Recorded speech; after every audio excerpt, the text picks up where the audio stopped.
الحمد لله نحمده ونستعينه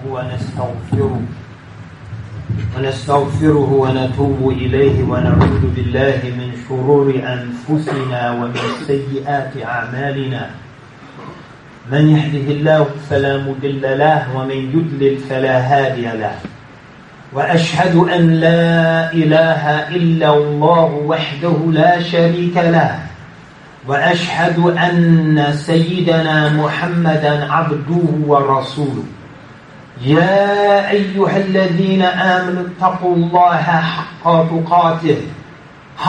تقاته ولا تموتن إلا وأنتم مسلمون يا أيها الناس اتقوا ربكم الذي خلقكم من نفس واحدة وخلق منها زوجها وبث منهما رجالا كثيرا ونساء واتقوا الله الذي تساءلون به والأرحام إن الله كان عليكم رقيبا يا أيها الذين آمنوا اتقوا الله وقولوا قولا سديدا يصلح لكم أعمالكم ويغفر لكم ذنوبكم ومن يطع الله ورسوله فقد فاز فوزا عظيما أما بعد فإن أصدق الحديث كتاب الله وخير الهدي هدي محمد صلى الله عليه وسلم وشر الأمور محدثاتها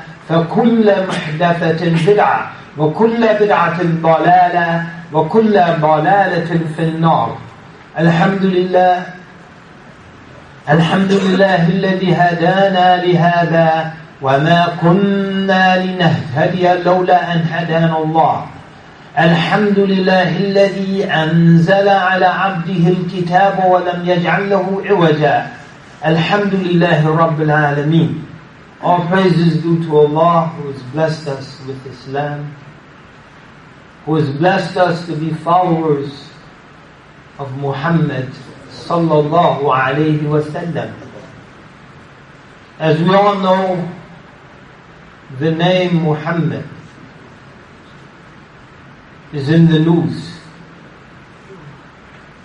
And I say the name Muhammad because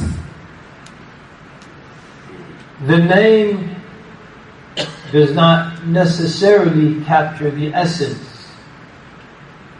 of our Prophet sallallahu alayhi wasallam.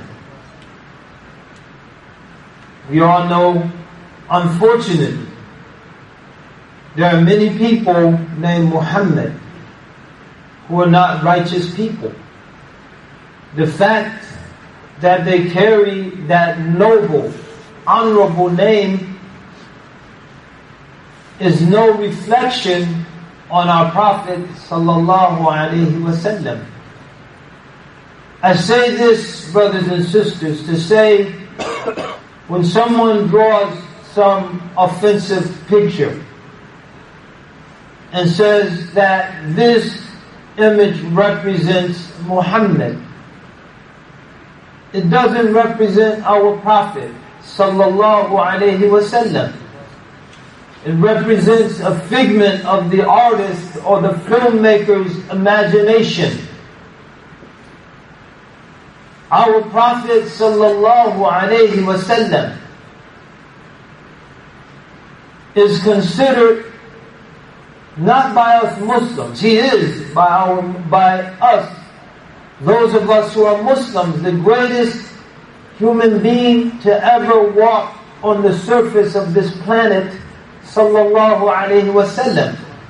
But this opinion, this belief that we believe to be factual is shared by many Westerners who aren't Muslims. Many Westerners, when they make a list of the greatest personalities in human history, at the top of the list is our Prophet Muhammad sallallahu alayhi wasallam. History has recorded the greatness of our Prophet sallallahu alayhi wasallam. Allah subhanahu, and why? Why does history acknowledge Muhammad sallallahu alayhi wasallam as the greatest human being to ever live? Single-handedly, he changed the entire orientation of his people. When Jesus came to the world, Isa alayhi salam, peace upon him, he came to a people who were already familiar with monotheism, because they were in the heartland of the Jewish people in present-day Palestine. So some Jews believed he was the Messiah. He said, "Think not," as recorded in the Bible, "think not that I have come but to the lost sheep of Israel." Some Jews rejected him and some accepted him. So there are the Nazarene Christians, who were Jews who accepted the prophecy of Jesus. There are the Ebionite Christians. And there are theories that propose that Waraqa bin Nawfal was an Ebionite Christian who accepted Jesus, but they still adhered to the Jewish law. And for this reason, when some say, how could Waraqa bin Nawfal, who the Prophet went to, Khadija radiallahu anha, brought the Prophet sallallahu alayhi wasallam to Waraqa to affirm that he indeed had received revelation from Almighty God. But when Imam Bukhari and others record that Waraqa read the Hebrew scriptures, some people say if he were a Christian, shouldn't he have been reading Aramaic? Or shouldn't he have been reading Greek? But some propose that the Ebionite Christians migrated into the Hijaz. This is a historical fact. And even some of our scholars record their existence there as late as 300 years after our Prophet sallallahu alaihi wasallam. And so they read the Hebrew scripture and they observed the Jewish law, but they accepted Isa alayhi salam as the Messiah. In any case, Isa alayhi salam came into the heartland of the Jewish people. So it would have been very easy for them to accept his message, because there was a continuity between his message and the message of Musa alayhi salam. There was a continuity between the message of Moses and the message of Jesus. Even today, most Christians, they have the Old Testament and they have the New Testament. The New Testament being a continuation of the Old Testament. Muhammad sallallahu alayhi wasallam was sent into a sea of idolatry. A sea of idolatry where there's no recognizable connection between the polytheism of his people and the monotheism that he's preaching. Sallallahu alayhi wasallam. In spite of that, in 23 years, he totally reoriented his people. Sallallahu alayhi wasallam. And he made them not just into monotheists, but he instilled the seed of monotheism so deeply within their souls that they exploded out of the Arabian Peninsula, and they took that message within 100 years from the Pyrenees in the west to the wall of China in the east. Sallallahu alayhi wasallam. This alone would merit our Prophet sallallahu alayhi wasallam as the architect of one of the greatest religious, social, and cultural transformations in the history of humanity, if not the single most impressive social transformation in the history of humanity.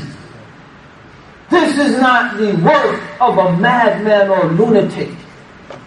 This is not the work of an imposter. And his greatness, sallallahu alayhi wa sallam, doesn't stop there. Having instilled the fire of monotheism, of tawheed, into the hearts of his believers, his followers rather, they then took it to the far corners of the known world at that time and created one of the greatest civilization in history. Some will argue, was it the greatest in terms of its intellectual output? Was it the greatest in terms of its geographical reach? Was it the greatest in terms along this or that or the other lines? We say it is the greatest because every civilization is confined to a geographical or a racial or ethnic boundary. Egyptian civilization only appeared in Egypt. Hindu civilization only appeared in India. The civilizations of the Sumerians or the Chaldeans or the Phoenicians only appeared in those geographical regions. What makes the civilization of Islam unique? It is based on knowledge. It is a knowledge-based civilization. And because it is a knowledge-based civilization, it transcends geography. It transcends race and ethnicity.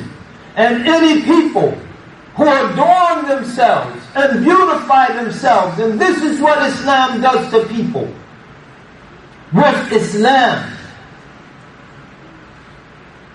then they have the opportunity to share in the civilizing project of Islam. When it came to the Arabs, you saw the flowering of an Arab Muslim Islamic civilization in the heartlands of the Muslim world, but also in faraway Andalusia, with the entry of Abdurrahman al-Dakhil into Spain, the remnants of the Umayyad dynasty were revived, and some of the greatest marvels, such as Medina al-Zahra, and Cordoba itself, Cordoba, and on the outskirts of Cordoba, Medina al-Zahra, one of the greatest architectural wonders of the ancient world, appeared. And great cities like Baghdad appeared. And Fustat, which will become Cairo, appeared. And Damascus, with the great Amawi Masjid, appeared. And then when it was passed on to the Persians, you saw the flowering of Persian civilization under Islam. And you saw the great contributions of the Persians and the cities that they built, and the beauty in Isfahan and Herat and Khorasan, Nisabur, and all of these wonders that were not only architectural wonders, but were centers of learning and scholarship.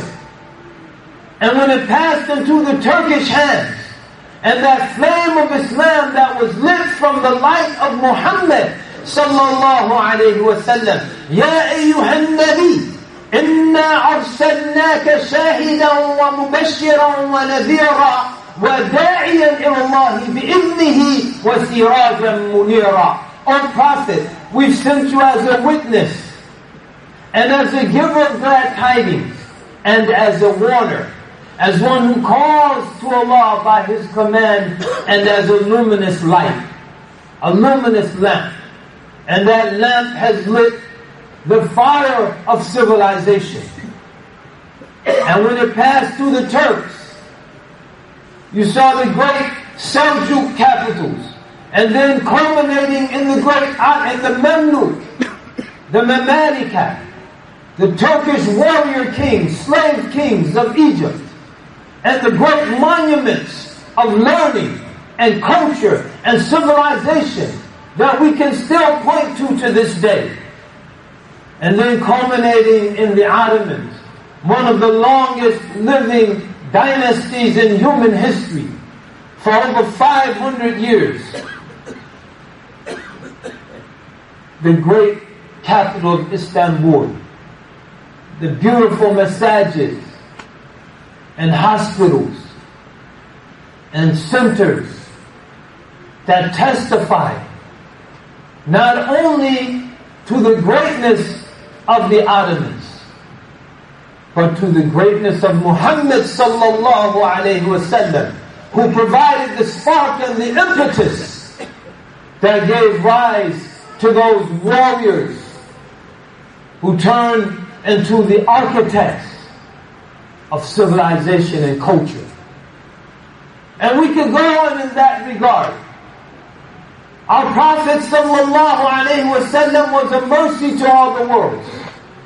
وَمَا أَرْسَلْنَاكَ إِلَّا رَحْمَةً لِلْعَالَمِينَ. We've only sent you as a mercy to all the worlds. And he described himself sallallahu alayhi wasallam, إِنَّمَا أَنَا رَحْمَةٌ مُهْدَاةٌ. I am a gifted mercy to the world. A gift of mercy to the world. And how can we measure that mercy? There are many ways to measure it. But we'll measure it in a way that will dispute or dispel rather some of the clouds of darkness that have been placed over the Muhammadite legacy.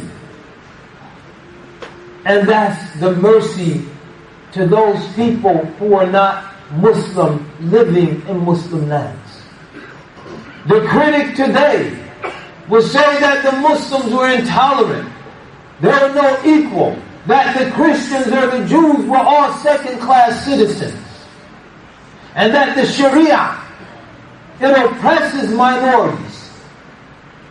Well, when the Muslims had Sharia, the Christians and the Jews and the Hindus and the Buddhists and the Zoroastrians, all of those people and others who lived under the umbrella of Sharia had sustainability. And their communities endured decade after decade, century after century.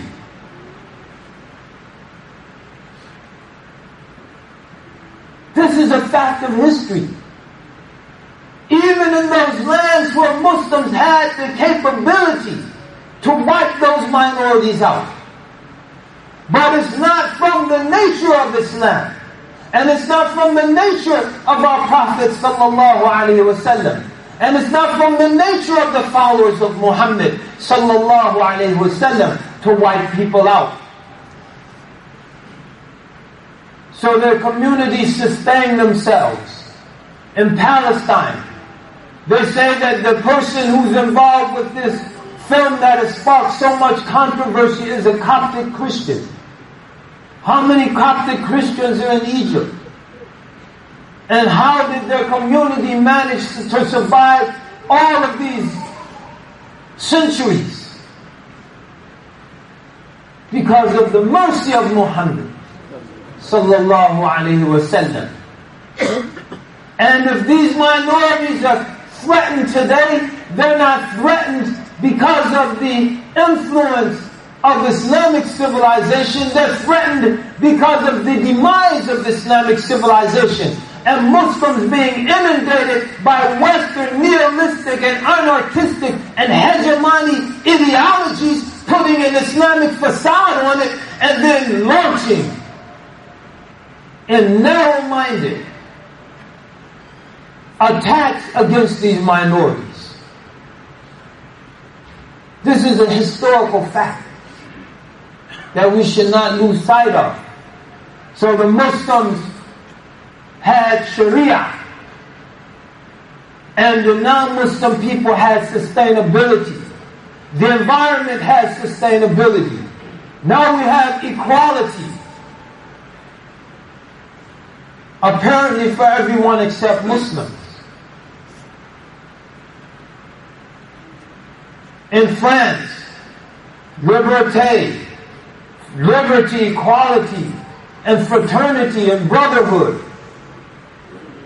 But French Muslim, the person who made these despicable drawings of someone they said is Muhammad, is free to do that, but the Muslims aren't free to peacefully assemble and protest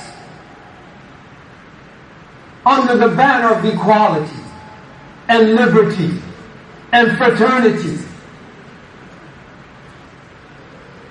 In this country, if Muslims are up in arms, which they are, they're calm and dignified. But when they protest or discuss it at work with their colleagues or with their neighbors or fellow workers or fellow students, then we're told, just get over it. This is freedom of speech. We have the First Amendment in this country. But when African Americans are insulted, there are protections.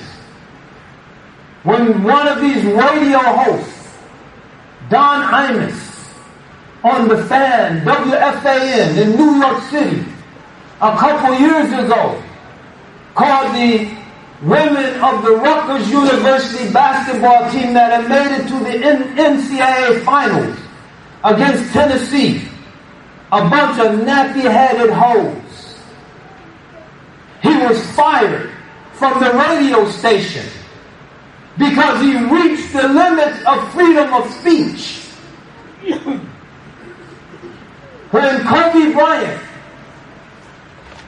called the referee a faggot under his breath, but someone on the sidelines heard it, and the homosexual community was up in arms, and the whole Laker organization was forced to publicly apologize and issue a PSA that had reached the limits of freedom of speech.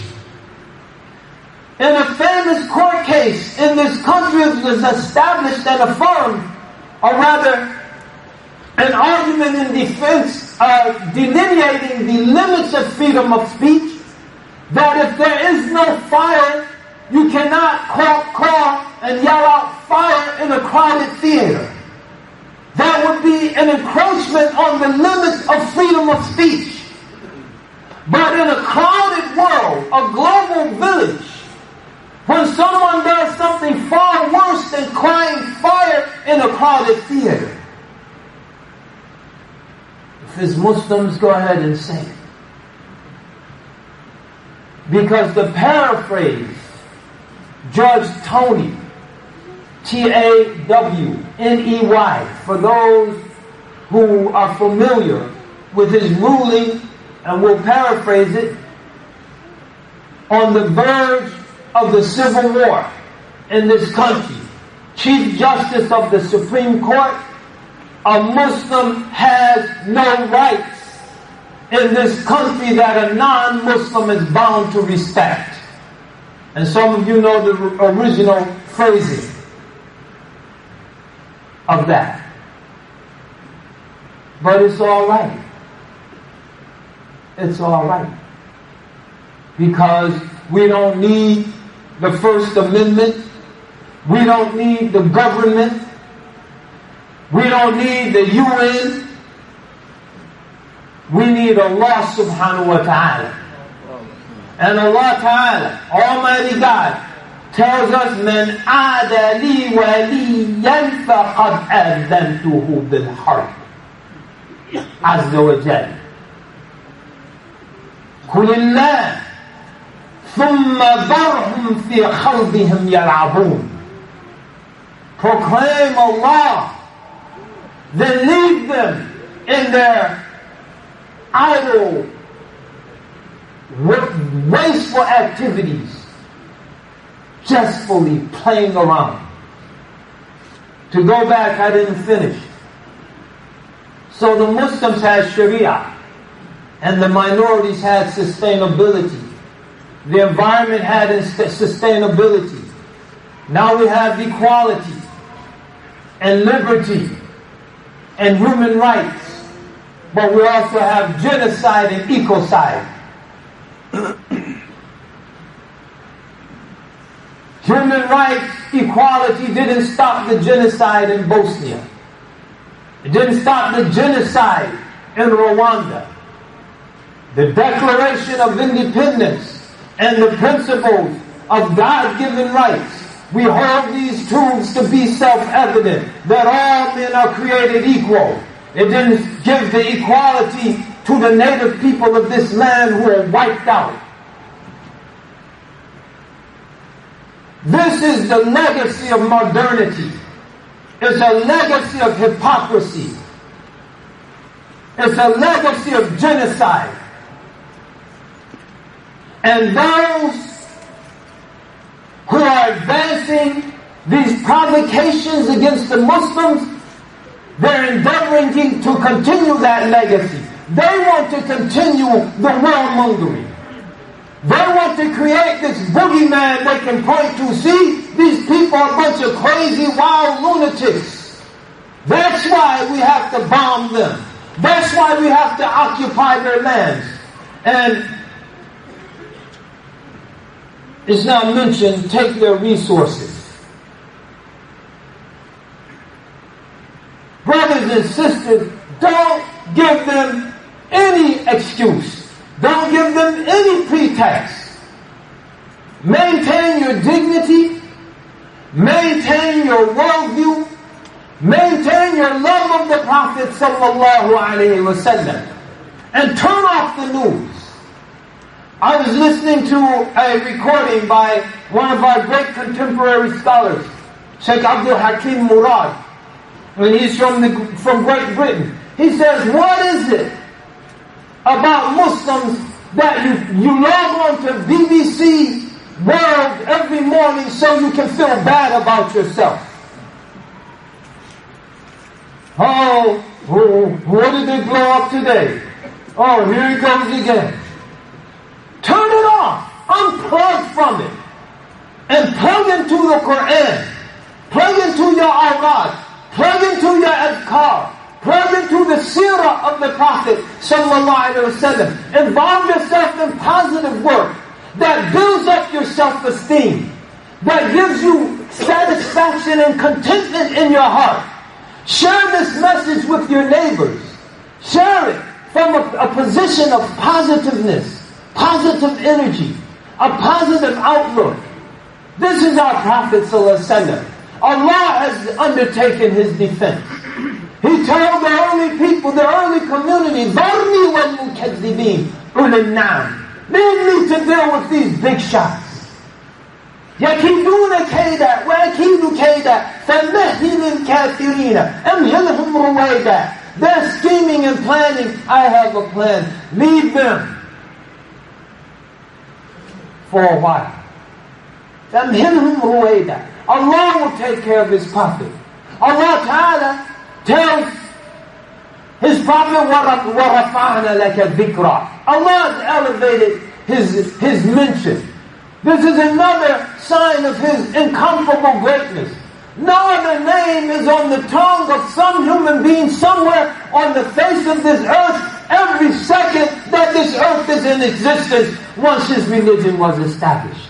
Every second as the sun goes around and the prayer times from Fajr to Dhuhr to Asr to Maghrib to Isha pass, and as the Nawafil pass, and as people during the times who didn't pray at the beginning of the time pray in the middle or the latter part of the time, and they make the Iqamah, they're saying Ashhadu an la ilaha illallah wa ashhadu anna Muhammadan Rasulullah. Every second of existence, someone is saying the name of Muhammad, the Lord who has elevated His remembrance, the Lord who has placed His remembrance on the tongue of a human being. Every second of this world's cannot defend his prophet?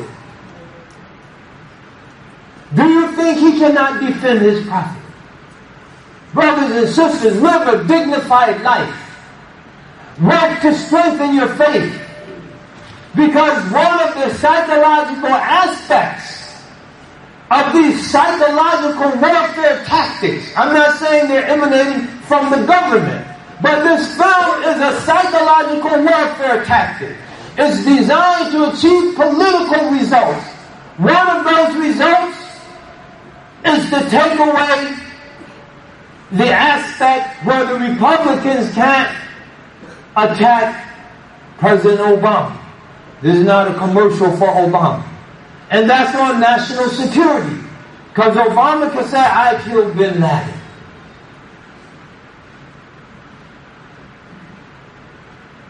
Now they say, look, your policy is a disaster. Look, the Muslims are up in arms. They're burning our embassies. What kind of success have you had? When you went to Cairo and you reached out to them with the open hand and they're responding with an iron fist. We need someone in the White House who can undertake the proper policy in the Muslim world. That's one aspect of it. And to do that, to rile up the Muslims. Say, see, that's what you're dealing with. Another aspect is to keep a climate of tension between the Muslim world and the Western world that will support this ongoing war that has been launched, the endless war, the war on terror, that has no end because it has no geographical boundaries. It has no well-defined strategic objectives. It's against some amorphous, ill-defined concept. And the only way to keep it going is to say, you see, we're dealing with a bunch of terrorists. It's the nature of their religion. This is psychological warfare. And another aspect of that psychological warfare is to beat down the Muslims. And to make the Muslims doubt the integrity of their religion. And it's working. You see Muslims in this country in massive depression. Here we go again. How can I go to work today? Every time you turn on the television, it's another crisis. That's how they want you to think. And that's why we say unplug, disconnect, and get into your Quran. Read the seerah of your Prophet. Learn about him, sallallahu alaihi wasallam. Read the history. Not only the history of the Muslims, the history of others. So you can see the impact of Islam on the global stage. And the final greatness of Islamic civilization, no other civilization was able to do this. Including today's Western civilization. It has managed to establish its hegemony, but it hasn't managed to assimilate the best qualities of the people it's crushing. So you see people all over the world wearing blue jeans. All over the world, if they're not eating at Kentucky Fried Chicken, they wish they could. Even in Mecca. All over the world, you see Western cultural norms imposed on people. The genius of Islamic civilization, it was able to take the best from the previous civilizations. The best from the Greeks. The best from the Romans. The best from the Persians. The best from the Indians. The best from the Chinese. The best from the Asians. And meld it all into one harmonious, integrated unit that respected cultural diversity. So everyone, even those people, Arab Spring, what are they wearing? They're wearing blue jeans and t-shirts, by and large. But when Islam spread, people in Malaysia and Indonesia don't dress like people in Africa. Africa have the grand boo-boo. People in Kurdistan don't dress like people in Bangladesh. People in Bangladesh, current to present day Bangladesh, don't dress like people in Muslim Spain when Islam was there, how they dressed. Their foods are different. There's no equivalent of the Big Mac in Islamic civilization. They all have their unique foods, their unique cultures. This is Islam, brothers and sisters. This is the genius